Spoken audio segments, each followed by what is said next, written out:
कहानी की शुरुआत एक ऐसी खौफनाक और रहस्यमयी दुनिया से होती है जो आज की नहीं बल्कि आने वाले कल की है। एक ऐसी जगह जहां आसमान से आग बरस रही है और इंसानों का नामो निशान मिटाने के लिए कुछ ऐसी खूंखार ताकतें घूम रही हैं जिनकी सिर्फ एक दहाड़ से पूरी धरती कांप उठती है। ये साल 2051 की वो भयानक हकीकत है जहां इंसानियत अपनी आखिरी सांसें गिन रही है और मौत हर कोने पर पहरा दे रही है। लेकिन इस महाविनाश से ठीक 30 साल पहले हमारे आज के समय में डैन फॉरेस्टर नाम का एक सीधा साधा हाई स्कूल बायोलॉजी टीचर अपनी छोटी सी दुनिया में बेहद खुश था। वो एक पूर्व मिलिट्री सैनिक रह चुका था, लेकिन अब अपनी पत्नी एमी और अपनी प्यारी सी बेटी मूरी के साथ एक शांत और सुरक्षित जिंदगी बिता रहा था। डैन हमेशा से अपनी जिंदगी में कुछ बड़ा करना चाहता था। वो एक बड़ी रिसर्च लैब में काम करने का सपना देख रहा था। वो दिसंबर की एक ऐसी ही आम रात थी जब पूरी दुनिया कतर में चल रहे फुटबॉल वर्ल्ड कप के फाइनल मैच के रोमांच में डूबी हुई थी। करोड़ों लोग अपनी टीवी स्क्रीन से चिपके हुए थे और डैन भी अपने घर पर अपने परिवार और दोस्तों के साथ इस मैच का लुत्फ उठा रहा था। मैदान पर खिलाड़ी दौड़ रहे थे।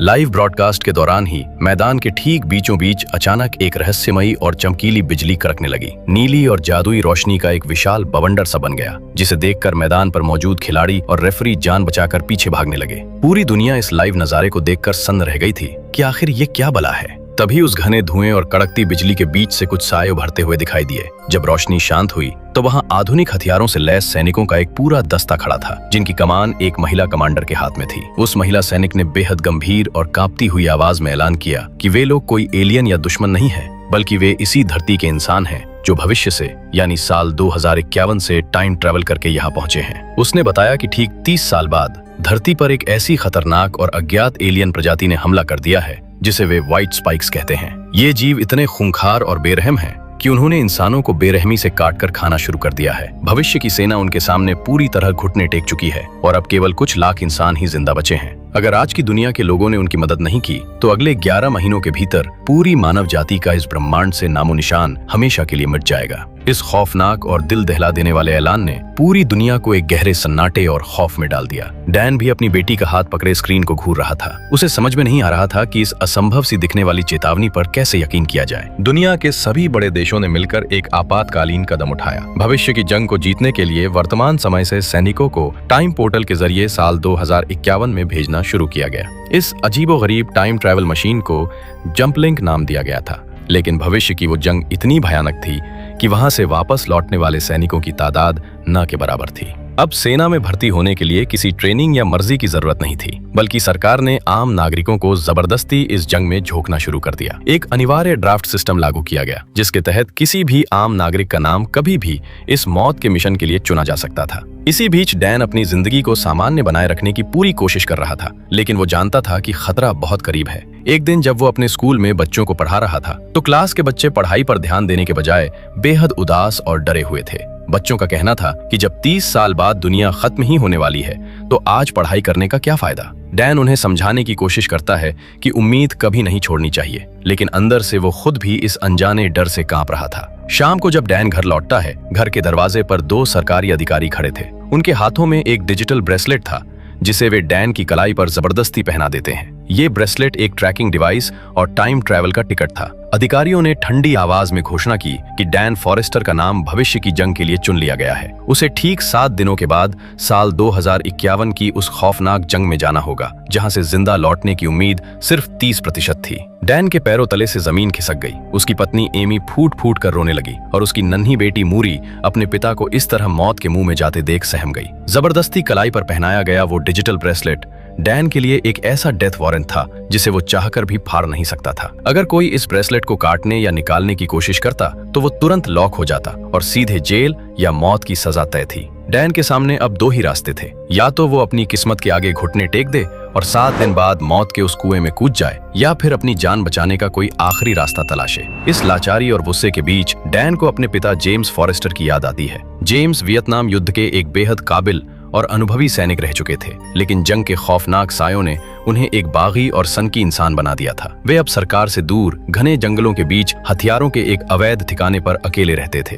डैन और उसके पिता के रिश्ते सालों से पूरी तरह टूटे हुए थे। डैन उनसे सीधे शब्दों में मदद मांगता है कि क्या वे किसी तरह उसके हाथ पर लगे इस ब्रेसलेट को निकाल सकते हैं ताकि वो देश छोड़कर भाग सके। जेम्स अपने बेटे की कलाई पर उस चमकते हुए मौत के निशान को देखते हैं और अपने एडवांस टूल्स की मदद से उसे काटने की तैयारी करते हैं, लेकिन जैसे ही वे काम शुरू करने वाले होते हैं दोनों के बीच सालों पुराना दर्द और गुस्सा उबल पड़ता है। बातों ही बातों में माहौल इतना तनावपूर्ण हो जाता है कि डैन को एहसास होता है कि अगर वो अपने पिता की मदद से भाग भी गया तो भी वो अपनी नजरों में कभी उठ नहीं पाएगा। आखिरकार डैन बिना ब्रेसलेट कटवाए अपने पिता को उसी नफरत के साथ छोड़कर वहां से वापस लौट आता है। ये उसकी जिंदगी का वो बड़ा मोड़ था जहां उसने भागने के बजाय उस अदृश्य मौत का सामना करने का फैसला कर लिया था। विदाई का वो आखिरी दिन किसी कयामत से कम नहीं था। डैन मिलिट्री के कैंप में पहुंचता है जहां उसके जैसे सैकड़ों आम नागरिकों को इकट्ठा किया गया था। वहां कोई पेशेवर सैनिक नहीं था, कोई रसोइया था, कोई डेंटिस्ट था, तो कोई कॉलेज का छात्र। इन सभी मासूम और डरे हुए लोगों को बुनियादी हथियारों को चलाने की एक ऐसी ट्रेनिंग दी जा रही थी जो सिर्फ कुछ घंटों की थी। इस जल्दबाजी और अफरा तफरी के बीच डैन की मुलाकात दो बेहद खास किरदारों से होती है। पहला था चार्ली, जो दिल का बेहद साफ और डरपोक इंसान था, जिसे देखकर ही लगता था कि वो बंदूक पकड़ना तो दूर एक मक्खी भी नहीं मार सकता। दूसरा था कोवान, जो एक सनकी और अनुभवी ड्राफ्टी था, जो पहले भी 2 बार इस नरक से जिंदा लौट चुका था और जिसकी आंखों में मौत का कोई खौफ नहीं बचा था। कोवान इन नए लोगों को चेतावनी देता है कि भविष्य की वो दुनिया किसी बुरे सपने जैसी है। वहाँ अगर जिंदा रहना है तो भावनाओं को भूल जाना होगा। ट्रेनिंग कैंप में अचानक सायरन बजने लगता है। भविष्य की दुनिया से संदेश आता है कि मियामी शहर पर व्हाइट स्पाइक्स ने एक बेहद भयानक हमला कर दिया है। वहाँ मौजूद इंसानी सेना पूरी तरह खत्म होने की कगार पर है और अगर तुरंत कुमुक नहीं भेजी गई तो पूरा बेस तबाह हो जाएगा। डैन और उसके साथियों को उनकी तय समय सीमा से पहले ही जंपलिंग रूम की तरफ दौड़ने के लिए कहा जाता है। कमरे के बीचों बीच एक विशाल घूमता हुआ टाइम पोर्टल था जो नीली और सफेद कड़कती हुई बिजली से भरा हुआ था। कमांडर चिल्लाता है कि सब लोग एक दूसरे का हाथ पकड़ लें, क्योंकि जंप के दौरान जरा सी भी दूरी किसी को भी हवा में गायब कर सकती है। वे जंप का बटन दबा देते हैं। वो समय और स्पेस के एक ऐसे अंधेरे गलियारे से गुजरता है जहां सिर्फ चीखें थीं और फिर अचानक वे भविष्य की दुनिया में यानी साल 2051 के आसमान में प्रकट होते हैं। लेकिन सिस्टम की उस गड़बड़ी के कारण वे जमीन पर उतरने के बजाय मियामी शहर की गगनचुंबी इमारतों से सैकड़ों फीट ऊपर सीधे हवा में प्रकट होते हैं। डैन तेजी से नीचे गिर रहा था। मौत उसकी आंखों के बिल्कुल सामने थी कि तभी किस्मत से वो एक विशाल गगनचुंबी इमारत की छत पर बने स्विमिंग पूल में जा गिरता है। पानी के उस झटके से उसकी सांसें थम जाती हैं, लेकिन वो किसी तरह तैर कर बाहर निकलता है। जब वो पूल से बाहर आकर छत पर देखता है तो मंजर इतना खौफनाक था कि उसकी रूह कांप उठती है। चारों तरफ उसके साथियों की लाशें बिखरी पड़ी थीं, जो पानी में गिरने के बजाय कंक्रीट की छत पर गिरे थे। चार्ली भी किसी तरह एक गद्दे पर गिरकर बच गया था। आसमान में काला धुआं छाया हुआ था। दूर से अजीबोगरीब और रोंगटे खड़े कर देने वाली दहाड़ें गूंज रही थीं। मियामी की उस गगनचुंबी इमारत की छत पर बिखरी लाशों के बीच डैन और उसके बचे हुए साथी अभी अपनी सांसें ठीक से संभाल भी नहीं पाए थे कि अचानक उनके कम्युनिकेशन रेडियो पर एक कड़कती हुई आवाज गूंजती है। यह आवाज किसी और की नहीं बल्कि इस पूरे मिलिट्री ऑपरेशन की हेड कर्नल मूरी फॉरेस्टर की थी। कर्नल मूरी ने बेहद सख्त लहजे में आदेश दिया कि उनके पास शोक मनाने का समय नहीं है। मियामी शहर पूरी तरह से तबाह हो चुका है और व्हाइट स्पाइक्स ने पूरे इलाके को अपने घेरे में ले लिया है। डैन की टीम को एक बेहद जरूरी मिशन सौंपा जाता है। उन्हें पास ही मौजूद एक सरकारी रिसर्च लैब में जाना था, जहां कुछ बेहद महत्वपूर्ण डेटा और वैज्ञानिक रिसर्च सैंपल्स फंसे हुए थे।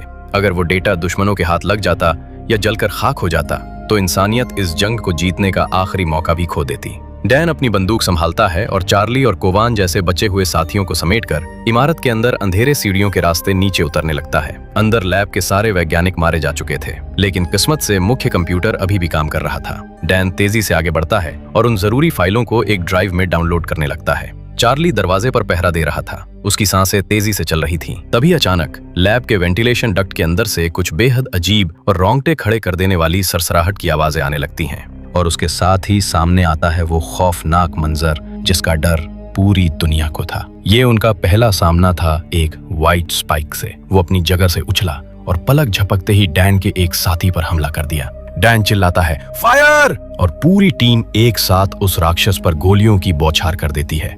लेकिन उन साधारण राइफलों की गोलियां उस जीव की मोटी और सख्त खाल पर बेअसर साबित हो रही थीं। वे लोग लैब से बाहर भागने लगे, लेकिन वो अकेला व्हाइट स्पाइक नहीं था। उसकी दहाड़ सुनकर इमारत के हर कोने से वैसी ही भयानक आवाजें आने लगी थीं। पूरा मियामी शहर अब उन सफेद राक्षसों की चीखों से गूंज रहा था। भागते हुए डैन और उसकी टीम एक संकरी गली में पहुंचती है, जहां सेना की कुछ बख्तरबंद गाड़ियां उनका इंतजार कर रही थीं। पीछे से कई व्हाइट स्पाइक्स दीवारें लांघते हुए कारों को हवा में उछालते हुए उनकी तरफ बढ़ रहे थे।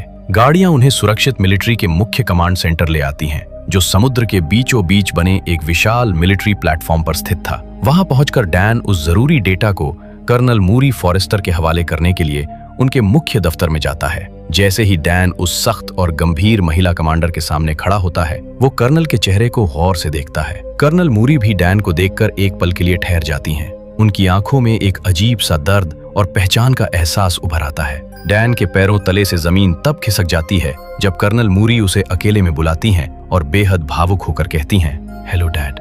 डैन सन्न रह जाता है। जिसे वो एक अजनबी कमांडर समझ रहा था, वो कोई और नहीं बल्कि उसकी अपनी छोटी बेटी मूरी थी, जो अब इस भविष्य की दुनिया में सेना की कमान संभाल रही थी। मूरी अपने पिता को बताती है कि इस भविष्य की टाइमलाइन में डैन की मौत काफी पहले एक कार एक्सीडेंट में हो चुकी थी। डैन को यह जानकर गहरा सदमा लगता है कि वो अपनी बेटी के बड़े होने तक उसके साथ नहीं था। मूरी बताती है कि कैसे पिता की मौत के बाद उसका परिवार बिखर गया था और अब जब पूरी इंसानियत खत्म होने की कगार पर है तो किस्मत ने उन्हें इस तरह दोबारा मिलाया है। लेकिन उनके पास इस भावनात्मक मिलन के लिए वक्त नहीं था। मूरी डैन को अपनी सबसे बड़ी और खुफिया रिसर्च लैब में ले जाती है। उसने बताया कि अब तक इंसान सिर्फ नर व्हाइट स्पाइक से लड़ रहे थे, जो कि सिर्फ सैनिक हैं, लेकिन इन सब का नियंत्रण एक बेहद विशाल और खतरनाक फीमेल यानी मादा व्हाइट स्पाइक के हाथ में है, जो हमेशा घने जंगलों या गुफाओं के गहरे अंधेरे में छिपी रहती है।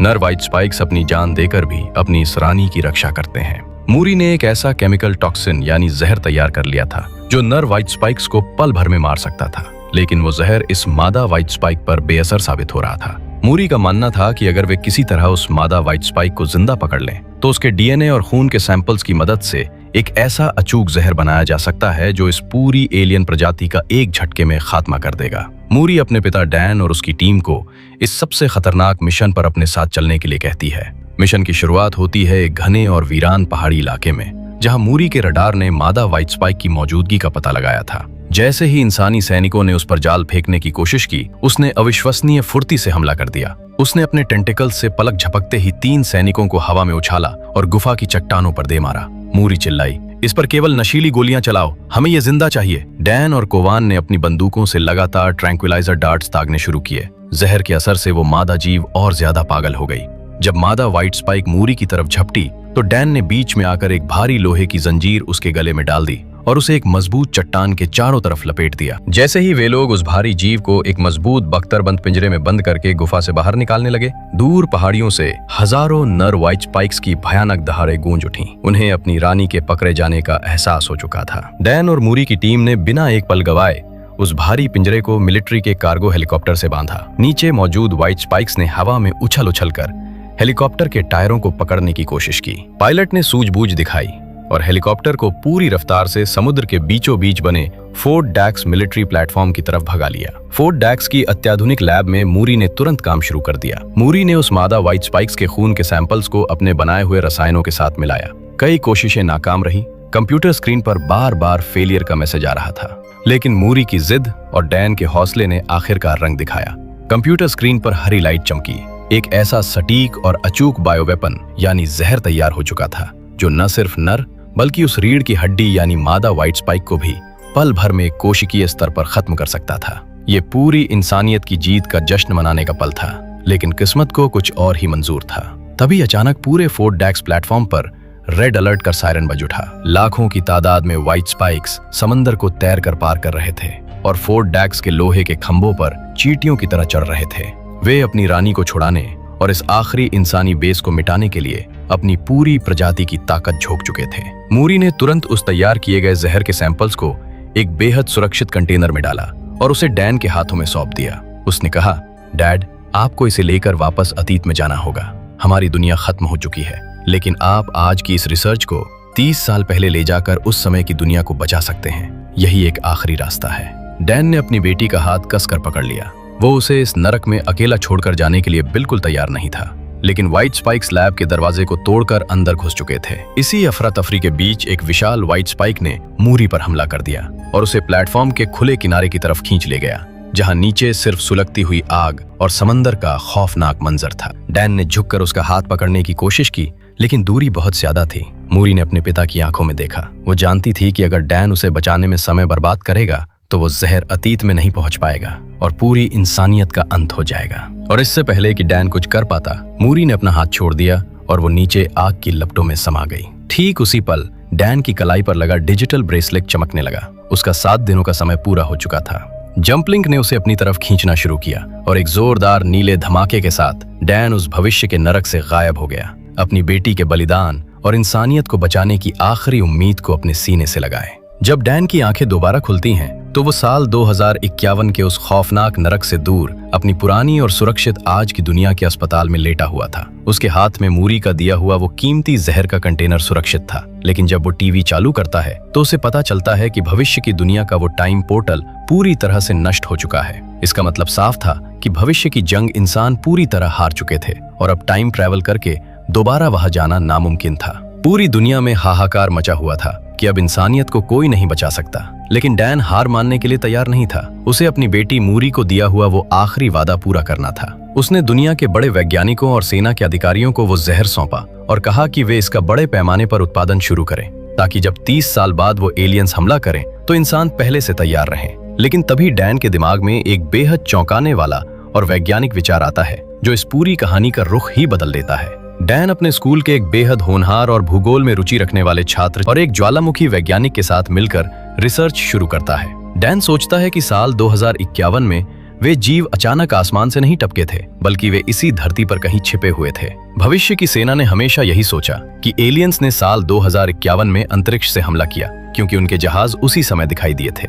लेकिन रिसर्च के दौरान उन्हें पता चलता है कि रशिया के सुदूर और बेहद ठंडे इलाके साइबेरिया के ग्लेशियरों के नीचे सदियों पुरानी राख की परतें जमी हुई हैं। डैन को एहसास होता है कि ये एलियंस असल में हजारों साल पहले किसी प्राचीन काल में एक स्पेसशिप के क्रैश होने की वजह से धरती पर आ गए थे और साइबेरिया की गहरी और अभेद्य बर्फ के नीचे जम गए थे। ग्लोबल वार्मिंग और बर्फ के पिघलने के कारण साल 2051 में वे बर्फ से बाहर निकल आए और उन्होंने पूरी दुनिया को तबाह कर दिया। यानी वे राक्षस आज भी इसी वक्त साइबेरिया की बर्फ के नीचे सोई हुई कयामत की तरह इंसानों के जागने का इंतजार कर रहे हैं। ये एक ऐसा सच था जिसे सुनकर सरकारें भी हैरान थी। लेकिन राजनीतिक कारणों और युद्ध के डर से किसी भी देश की सेना डैन के साथ रशिया के उस प्रतिबंधित इलाके में जाने को तैयार नहीं हुई। वो अपने पुराने साथी चार्ली, कोवान और कुछ भरोसेमंद राफ्टीज को इकट्ठा करता है। लेकिन इस मिशन के लिए उन्हें एक बेहद अनुभवी मिलिट्री लीडर और हथियारों के विशेषज्ञ की जरूरत थी। डैन अपनी पुरानी नफरत को बुलाकर एक बार फिर अपने पिता जेम्स फॉरेस्टर के पास जाता है। जब वो जेम्स को मूरी के बलिदान और साइबेरिया के नीचे छिपे इस खतरे के बारे में बताता है तो जेम्स की आंखों में अपने बेटे और पोती के लिए एक नया सम्मान और गर्व जाग उठता है। जेम्स बिना एक पल गवाए अपने सबसे आधुनिक हथियारों और एक खुफिया विमान के साथ इस आत्मघाती मिशन पर चलने के लिए तैयार हो जाते हैं। जेम्स के विमान से उतरकर डैन और उसकी टीम रडार की मदद से उस सटीक जगह पर पहुंचती है जहां बर्फ के हजारों फीट नीचे एक विशाल धातु की आकृति दिखाई दे रही थी। वे बर्फ को काटकर एक गहरा रास्ता बनाते हैं और नीचे उतरते हैं। जब वे अंदर पहुंचते हैं तो उनके होश हो जाते हैं। वहां सचमुच एक बेहद विशाल हजारों साल पुराना एलियन स्पेसशिप खड़ा था जो पूरी तरह बर्फ में दबा हुआ था। जब वे उस रहस्यमय जहाज के अंदर कदम रखते हैं तो उन्हें वहां बड़े बड़े कैबिन मिलते हैं जहां एलियंस के शव पड़े थे, जिन्हें देखकर लगता था कि वे इस जहाज के पायलट थे और किसी दुर्घटना में मारे गए थे। लेकिन जब वे जहाज के कार्गो एरिया यानी माल ढोने वाले हिस्से में जाते हैं तो वहां हजारों की तादाद में बड़े बड़े पोर्ट्स दिखाई देते हैं। इन कैप्सूल्स के अंदर कोई और नहीं बल्कि वही खूंखार व्हाइट स्पाइक्स जमे हुए थे। वे मरे नहीं थे बल्कि एक गहरी नींद यानी हाइबरनेशन में थे जो बर्फ के पिघलते ही जागने वाले थे। डैन बिना समय गवाए मूरी के बनाए हुए उस जहर को इंजनों और कैप्सूल्स के अंदर इंजेक्ट करना शुरू कर देता है। जैसे ही जहर उन जीवों के शरीर में जाता है उनके फेफड़े और कोशिकाएं पल भर में गलने लगती हैं और वे बिना जागे ही वहीं दम तोड़ने लगते हैं। डैन और उसकी टीम तेजी से एक एक करके उन राक्षसों का खात्मा कर रही थी कि तभी चार्ली से गलती से एक भारी उपकरण जमीन पर गिर जाता है। उस तेज आवाज और हलचल से जहाज का मुख्य सुरक्षा सिस्टम एक्टिवेट हो जाता है। एक जोरदार धमाका होता है और कयामत की वो रानी यानी वो विशाल फीमेल व्हाइट स्पाइक अपनी हजारों साल पुरानी नींद से अचानक जाग जाती है। फीमेल व्हाइट स्पाइक इतनी तेजी और गुस्से में थी कि उसने कोवान और टीम के अन्य सैनिकों को उठाकर दूर फेंक दिया। जेम्स ने अपनी भारी राइफल से लगातार फायर किया लेकिन उस रानी का गुस्सा 7वें आसमान पर था। वो जहाज से बाहर निकलकर साइबेरिया के खुले बर्फ के मैदान की तरफ भागने लगती है क्योंकि वो जानती थी कि अगर वो बाहर निकलकर चिल्लाएगी तो दुनिया के बाकी हिस्सों में छिपे जीव भी जाग जाएंगे। डैन और जेम्स पागलों की तरह बर्फ पर उसके पीछे भागते हैं। जेम्स बर्फ पर गिर जाते हैं और वो जीव उन्हें मारने के लिए आगे बढ़ता है। अपनी बेटी मूरी के आखिरी शब्दों को याद करते हुए डैन के भीतर एक अमानवीय ताकत जाग उठती है। वो बर्फ पर रेंगते हुए आगे बढ़ता है और मूरी के जहर की आखिरी और सबसे बड़ी सिरिंज को उठाकर सीधे उस फीमेल व्हाइट स्पाइक की गर्दन में घोंप देता है। जहर के अंदर जाते ही उस विशाल मादा राक्षस के शरीर से धुआं निकलने लगता है। उसकी त्वचा अंदर से जलने लगती है और वो दर्द से तड़पती हुई बर्फ के ऊंचे पहाड़ से नीचे गहरी खाई में गिर जाती है। वे जीत चुके थे। उन्होंने उस भविष्य के आने से पहले ही उसका अंत कर दिया था। डैन आसमान की तरफ देखता है। उसकी आंखों में आंसू थे लेकिन दिल में एक गहरा सुकून था। उसने अपनी बेटी के बलिदान को जाया नहीं होने दिया था। और आने वाले कल की उस खौफनाक मौत से पूरी इंसानियत को हमेशा के लिए बचा लिया था। अगर आपको ये एक्सप्लेनेशन पसंद आई हो तो लाइक और सब्सक्राइब जरूर करें और बेल आइकन दबाना ना भूलें ताकि हमारी इसी तरह की वीडियो आपके पास सबसे पहले पहुंच जाए। हम आपसे मिलते हैं एक और नई वीडियो में एक और नई मूवी के साथ। तब तक के लिए बाय बाय।